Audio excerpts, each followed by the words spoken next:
दिनांक 28 डिसेंबर 2023 या दिवशी गुरुपुरुष अमृत योग येत आहे। या योगाच्या निमित्तानं आजचा हा व्हिडिओ मी तुमच्यासमोर बनवत आहे। आपल्या जीवनामध्ये काही अडचणी असतात। थोडक्यामध्ये नवरा बायकोचे सतत भांडणे होणे, मुलांनी घरात अभ्यास न करणे, घरामध्ये सतत चिडचिडेपणा वातावरण तयार होणे, कितीही कष्ट केले तरी आपल्या घरामध्ये पैसा न टिकणे, सतत आपल्या घरामध्ये दारिद्र्य राहणे आणि थोड्या कारणावरून आपल्या घरामध्ये चिडचिडा ताणतणाव निर्माण होणे, अशा अनेक प्रकारच्या अडचणी आपल्या घरामध्ये असतात। मुख्य करून आपल्या घरामध्ये नवरा बायकोची भांडणं जास्त होत असतात। म्हणजे भांडणं तर सगळ्याचीच होतात, परंतु विशेष करून या संसाराच्या ताणतणावामध्ये आपण सगळेजण सध्या व्यस्त आहोत।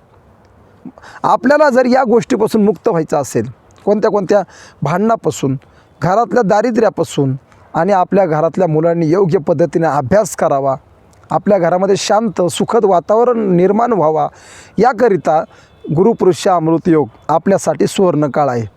या गुरुपुरुष अमृताच्या योगाच्या निमित्तानं मी आज हा व्हिडिओ बनवत आहे आणि तुमच्यासाठी महत्त्वाचा व्हिडिओ आहे। फक्त व्हिडिओ आपण शेवटपर्यंत बघा, ही नम्र विनंती। नमस्कार मित्रांनो, मी एकनाथ महाराज भांबळे नाथवाच्या यूट्यूब चॅनलमध्ये मी आपलं मनापासून स्वागत करतो। मित्रांनो, गुरुपुरुष अमृत योग हा आपल्या जीवनातल्या अनेक अडचणीवर उपाय ठरू शकतो। तब्बल 12 वर्षानंतर हा योग येत आहे। तर या योगाच्या निमित्ताने तुमच्या जीवनातल्या जेवढ्या काही अडचणी आहेत त्या सगळ्या अडचणीपासून सुटका निर्माण होऊ शकतात।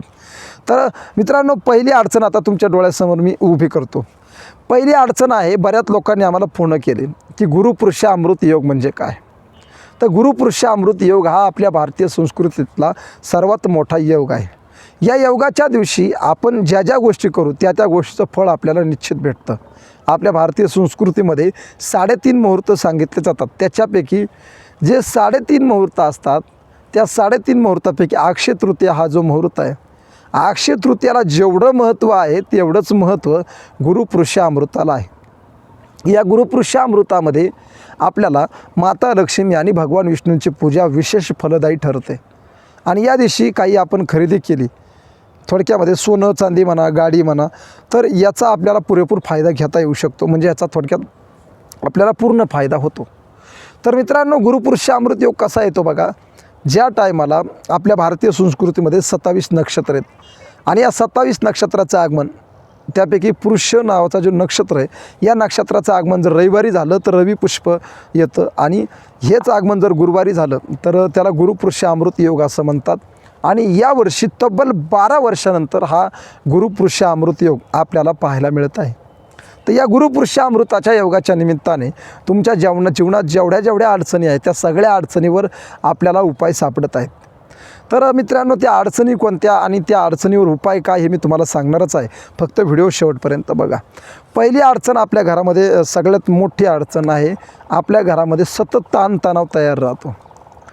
कितीही आपल्या घरामध्ये कितीही सामंजस्य राखण्याची भूमिका करा, ताणतणाव तयार होतो। जराशा कारणामुळे चिडचिडपणा, जराशा कारणामुळे ताणतणाव, कारण नसताना थोडक्यात जास्त एकमेकांशी वाद घालणे, या गोष्टी सर्रास होतात।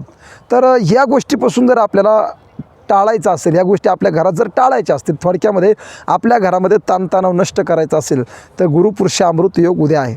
तर या गुरुपुरुष अमृताचा योगाचा मी मुहूर्त तुम्हाला स्क्रीनवर दाखवतो।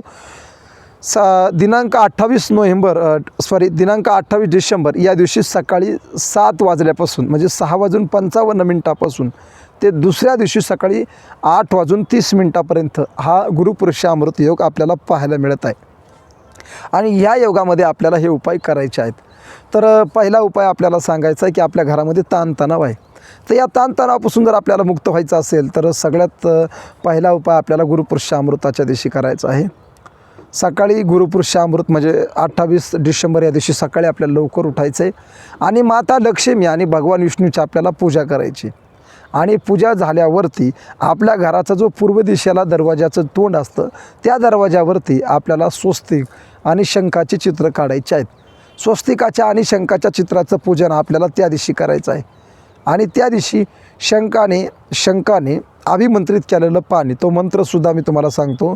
शांताकारं भुजगशयनं पद्मनाभं सुरेशम, हा जो मंत्र आहे, हा मंत्र मी तुम्हाला स्क्रीनवर दाखवतो। हा पूर्ण मंत्र तुम्हाला त्या दिवशी म्हणायचा आहे आणि या मंत्रानं अभिमंत्रित केलेलं पाणी आपल्या घरातल्या प्रत्येक सदस्याला पाजायचं आहे। थोडं थोडं का होईना त्यांना पाजायचं आहे. हा योग गुरुपुरुष अमृताच्या दिवशी 12 वर्षांना येतो आणि हे पाणी जर तुम्ही पाजलं तर तुमच्या घरातला ताणतणाव कायमचा नाहीसा होईल. नंबर 2चा आपल्या जीवनामध्ये सगळ्यात मोठा प्रश्न आहे की आपल्या घरामध्ये नवरा बायकोची भांडणं सतत होत असतात. आता बघा, नवरा बायकोचं भांडण हे काही नवीन नाही, प्रत्येक घरामध्ये सतत भांडणं होत असतात, त्याला काही उपाय नाही. परंतु आपल्या शास्त्रामध्ये ज्योतिषशास्त्राच्या दृष्टीने काही उपाय आपल्याला पाहायला मिळतात. त्यापैकी गुरुपुरुषामृत हा एक सुवर्णयोग आपल्याला पाहायला मिळतो. तर या गुरुपुरुषामृताच्या दिवशी आपल्याला हा उपाय करायचा आहे की आपल्या घरामध्ये आपल्याला माता लक्ष्मी आणि भगवान विष्णू यांची प्रतिमा असलेला फोटो घ्यायचा आहे. दोघांचा एकत्र फोटो घ्यायचा आहे. आपण एरवी सत्यनारायणाची आपण पूजा करतो, त्याच्यामध्ये फक्त भगवान सत्यनारायण असतात. परंतु यावर्षी काय करायचं आहे, आपल्याला माता लक्ष्मी आणि भगवान विष्णूचा एकत्रित फोटो घ्यायचा आणि त्याच फोटोला आपल्याला सत्यनारायणाची जशी आपण महापूजा करतो तशी आपल्याला त्या फोटोची पूजा करायची आहे.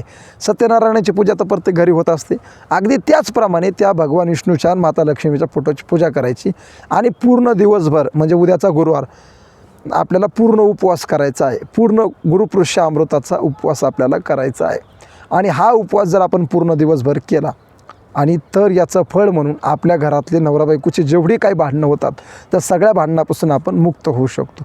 हा आपल्या जीवनातला सगळ्यात मोठा आणि दुसरा प्रश्न. तर मित्रांनो, आता तिसरा प्रश्न सगळ्यांसाठी महत्त्वाचा आहे. आपल्या घरामध्ये आपण भरपूर कष्ट करतो आणि कष्ट करूनसुद्धा आपल्या घरामध्ये पैसा टिकत नाही. मग तो पैसा टिकला पाहिजे याच्यासाठी आपल्याला एक सोपा उपाय मी आता तुम्हाला सांगणार आहे. गुरुपुरुषामृताच्या योगाच्या दिवशी आपल्याला भगवान श्री कुबेर आणि माता लक्ष्मीची पूजा करत असताना आपल्याला संकल्प करायचा आहे की आपण 11 गुरुवार उपवास करणार आहोत. 11 गुरुवार आपल्याला उपवास करायचे आहेत आणि 11व्या गुरुवारी तुम्हाला तुमच्या घरामध्ये धनलाभ होईल.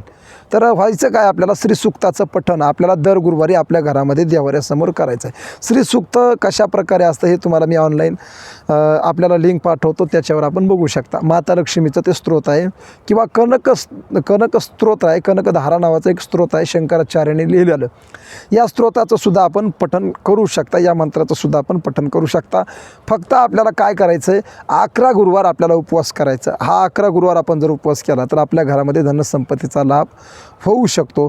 या सगळ्या गोष्टीवर आपल्याला गुरुपुरुषामृत योग अत्यंत महत्त्वाचा आहे. थोडक्यामध्ये गुरुपुरुषामृत योग हा 12 वर्षानंतर आपल्याला पाहायला मिळतो. त्यामुळे सर्वांना माझी हात जोडून विनंती आहे, उद्या गुरुपुरुषामृताच्या दिवशी सर्वांनी उपवास करावा, माता लक्ष्मी आणि भगवान विष्णूची महापूजा करावी. थोडक्यामध्ये सकाळी उठल्या माता लक्ष्मी आणि भगवान विष्णूची पूजा झाल्यानंतर आपल्या घरामध्ये दारावरती शंख चक्र गदा असे रांगोळी काढावी आणि माता लक्ष्मीचे जे काही मंत्राचे पुस्तकं असतील त्यामध्ये आपल्याला जे उपलब्ध होईल त्याप्रमाणे आपल्याला त्याचं पठण करायचं आहे. आणि या गोष्टी जर तुम्ही केल्या तर तुमच्या जीवनातल्या सगळ्या गोष्टीचा आनंद तुम्हाला घेता येऊ शकतो. म्हणून गुरुपुरुषामृत योग हा आपल्यासाठी सर्वात महत्त्वाचा आहे. तर मित्रांनो, कसा वाटला हा व्हिडिओ कमेंटमध्ये कळवा आणि व्हिडिओ जर आवडला असेल तर आमच्या यूट्यूब चॅनलला सबस्क्राईब नक्की करा. रामकृष्ण हरी.